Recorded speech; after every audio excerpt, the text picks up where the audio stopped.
Link down below as always if you want to read this shit on your own. One of the big features that have been added today is an always off option for the UI.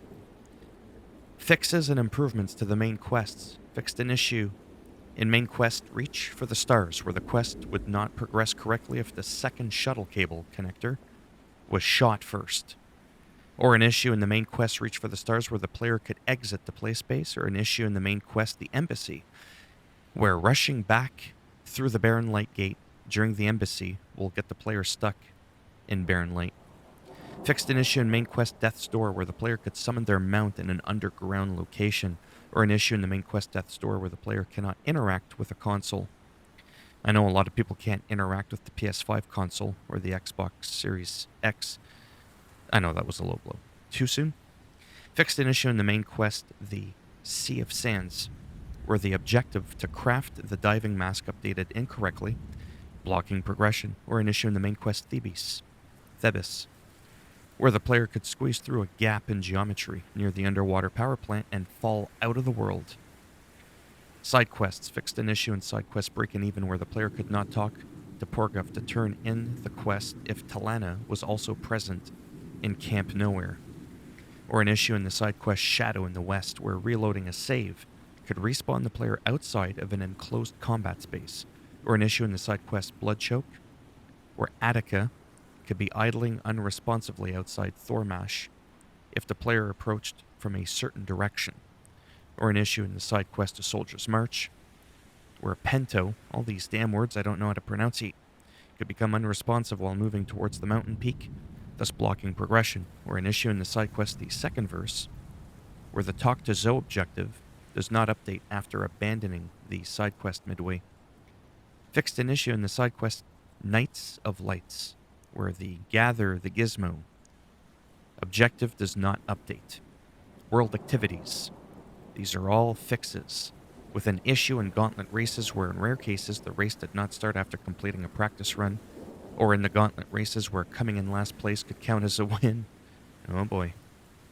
Or in the Gauntlet run, the Still Sands, where the player could be directed to play the activity before the activity can be started. Or an issue with the elusive Fanghorn salvage contract where the quest would sometimes not complete correctly, or where the machine trails would not show if the player fast traveled away from the objective. In the Ravager Cannon salvage contract, fixed where the objective did not update correctly if the player detached one of the cannons with a high damage, high tier attack. Or in the Eastern Lyra Gala camp where loading a save made at a campfire would place alloy at a different campfire. That sounds like some fucking voodoo teleportation shit right there. Fixed an issue in salvage contract Ancient Relics where the Gather Ancient Relics objective would stay stuck on 2 of 3.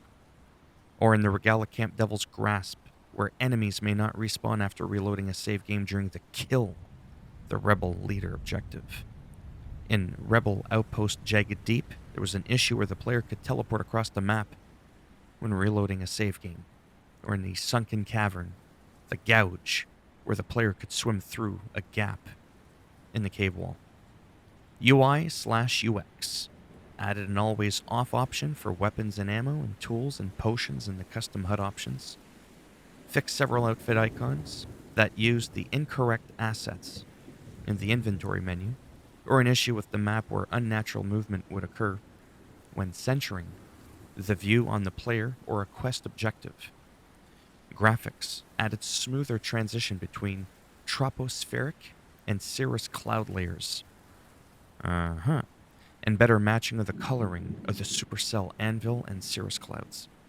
Fixed an issue with the very large array tall neck where the model would display low-level detail from a certain distance, made multiple tweaks to vegetation to improve image quality in the favor performance mode. Fixed an instance of flickering white lights in the main quest's Death's Door. Well, when you see the light, trust me, Death's Door is very fitting there.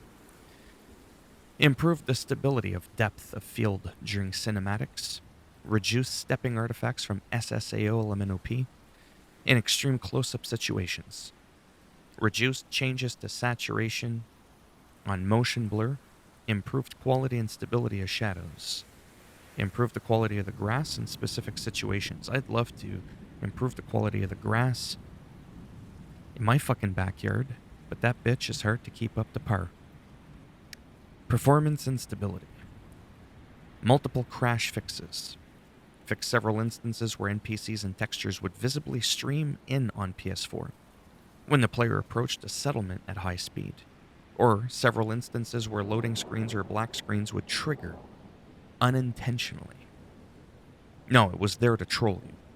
Fixed an issue with streaming after the end credits sequence was skipped. Photo mode improvements. Increased the precision in precision mode to allow for much more control when orienting and moving the camera, especially when using long focal lengths and large apertures. I actually understand what the fuck that means. The minimum focus distance has been reduced to 5 centimeters. That's what she said. Allowing for more creative shots and macro photography. Change the film back to 35 millimeter full frame for more clear focal length and depth of field translation. Yeah, you're surprised I knew that, eh? And more intuitive selection of focal lengths for virtual photographers.